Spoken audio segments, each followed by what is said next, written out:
Hello and welcome to Shelley's Sacred Space. I wanted to talk a little bit more about Shelley's stages of grief.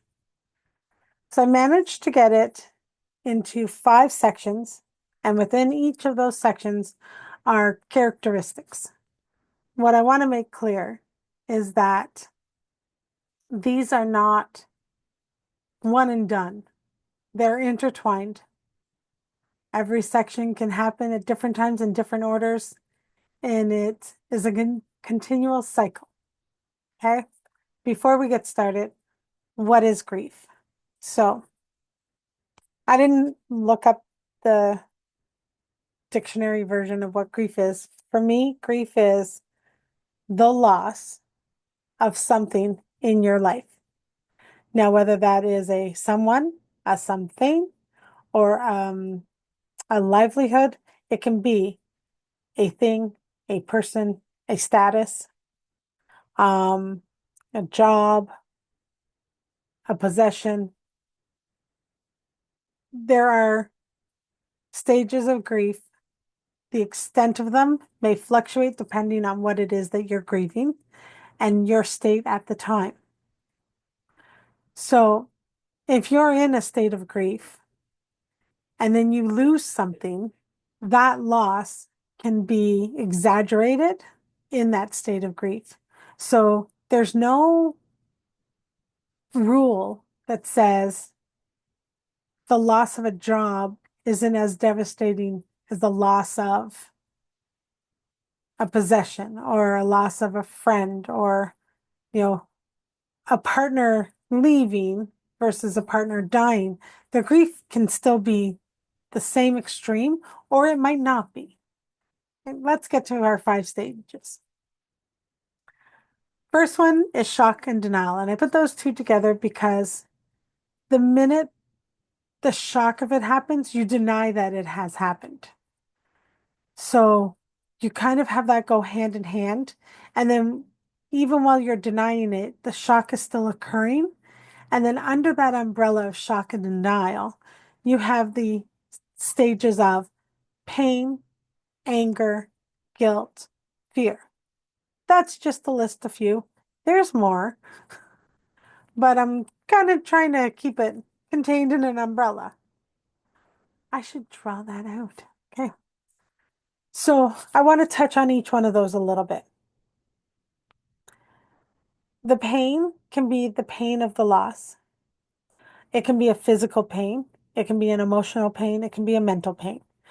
So you could, and it could be a combination. You can literally feel nauseous and sick to your stomach while having a headache, while having a heartache, and be immobilized by that pain. So it can be extreme and intense. The anger can be at yourself, someone else, the situation, or anybody walking by you. So the anger can come out in different ways. Guilt can be about what you did do, did say, didn't say, could have, should haves, would haves, if onlys. Guilt will come in and out throughout the whole grieving process, as well as the anger and as well as the pain, and as well as fear. Fear is our last one, and fear can be fear of the unknown, fear of next steps, fear of living, fear of loving, fear of existing. So that's our first part of the umbrella. Our next part is numbness. Now, in numbness, we've got your disorganization, loneliness, bargaining, questioning, searching. Now, shock and numbness can occur at the same time. Because if the shock is too much, you may automatically revert into the numbness. And you may come every now and then and come back out of that a little bit into the shock, feel the pain, the anger, the fear, go back into the numbness. What's interesting with the numbness, I added the disorganization and the loneliness. And this is why. When you are numb, you are not connected. This is a self-defense for you to be able to process the stuff in bits and pieces that you can handle. Otherwise, you just stay numb. You cannot be organized. You are not thinking logically. There is no analytics going on. You are numb. You also feel like you are the only one experiencing this. So even if the loss is across your family, in the case of a death, the whole family's experiencing this loss. The whole family is grieving, but you still feel alone in it. Nobody has the same memories, the same hopes, dreams that you had with that member.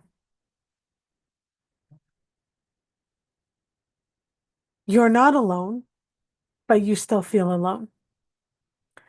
The bargaining is the bargaining can come in with the denial. There's no way that this is happening. Hold on, if we just do this, then, or some people may bargain to get through this. God, give me the strength to figure out how to get through this because I can't do it right now. It could be if you just give me 5 more minutes or take this away, give me 10 years with them, like just bring them back. Bargaining can really happen too when it's a breakup, right? Or a loss of an item or a loss of a job, like just let me have my job back and then I'll do better at this. And so that's the bargaining. In cases like that, you may even bargain with the person. So if you have someone who has left you as opposed to passed away, they've chosen to leave, you may bargain, I'll do whatever you want. What do you need from me? I'll give you everything. Please, God, just let them come back and we'll work it out. And so bargaining can be in there. Bargaining also happens when someone has passed. And it doesn't seem logical because if they're gone, they're not coming back, but you still do it. And that's why that numbness is in there. You're not thinking with your logical brain. The questioning is the why. Usually the why. As you go on a little bit, you may look at the what lesson is there? What do I take from this to move forward? How does this help anything? So you get into the deeper questions, but at first it's the why. And then we have the sadness. Now, this is the depression and the isolation. So again, when you're in that numbness, if you do come out, it's overwhelming. You can go into a depression. You still have that loneliness. You still feel like you are the only person dealing with this, even though you know you're not. Nobody understands it and how it is for you because they're not you. And that sadness can last a very long time. And it can come back. So you may go through to the next steps and then all of a sudden be right back there. If it's a loss of a job, you may see a post from a previous coworker, and that brings you right back to that depression of losing that job. Right? So it doesn't necessarily go away, even though you might move past it.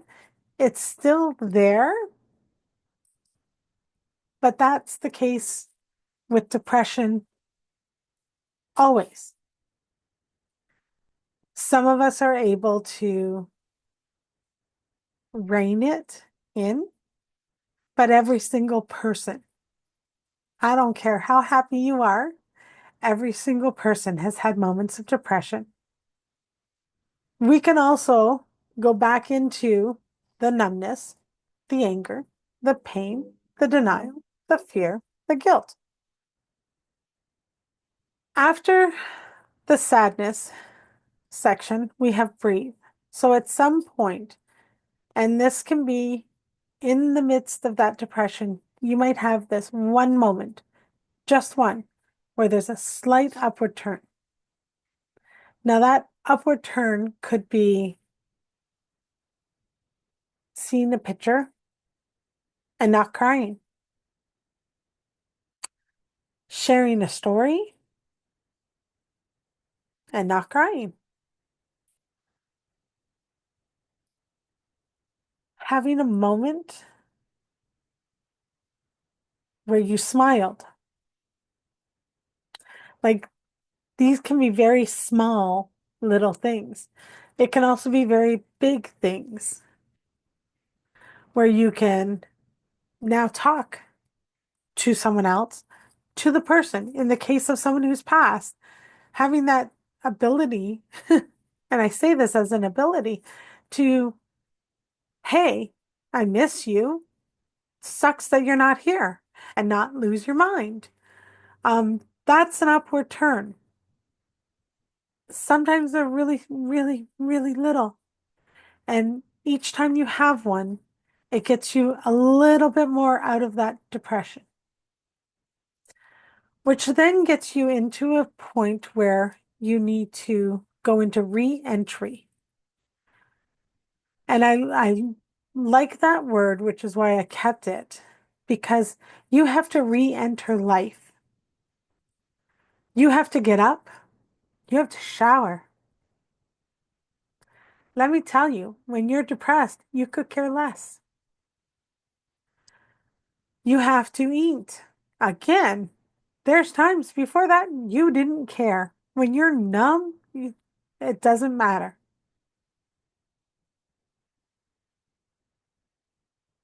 You have to get back into the things that you do in life that are mundane and neutral.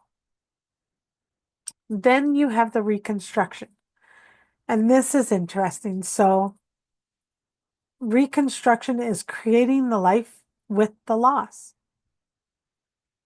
And it's learning how to do all those things that you did one way and now don't do it that way.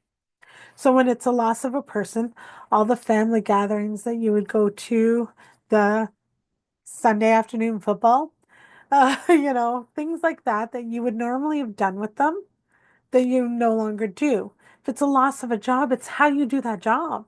The getting up and going to work every day, the actual process of that job. If you get a new job and it's different training, you have to reconstruct your brain patterns and your thought patterns and figure out how to make this work in your world.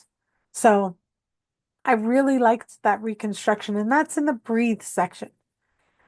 It leads to the exist section, and the exist section has helping and the adjustment of loss. So I put them both in. They're actually interchangeable. I thought about this a little bit more. Sometimes helping someone else can bring you into the ability to reconstruct your world and adjust to the loss of that, of whatever it is that you're grieving. But also, you can start to adjust. So as you reconstruct, you adjust to life with the loss, and then you're able to help others.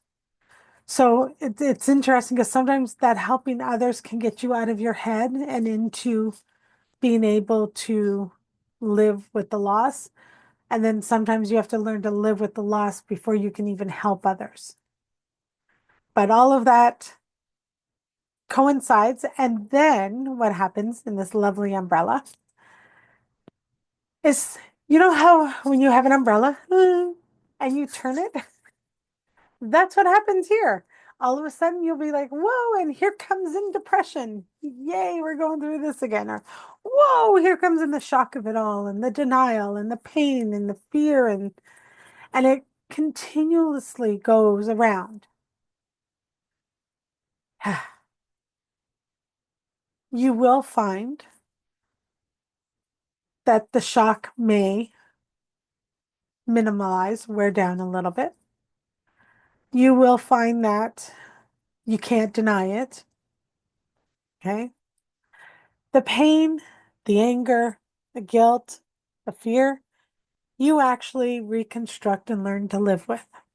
That's the adjustment of the loss. So it's not just the adjustment of the loss, it's the adjustment of all those feelings because they don't go anywhere in the sense of you just wake up one day and you're fine. No, they're there. You've just learned to adjust them so that you can still continue to live life. That is Shelley's stages of grief with a little more detail and a little more explanation. Thank you for joining me. And again, if you're in any of these stages and you need help, there are people there. Don't do it alone. You don't have to be. Thank you. Blessings.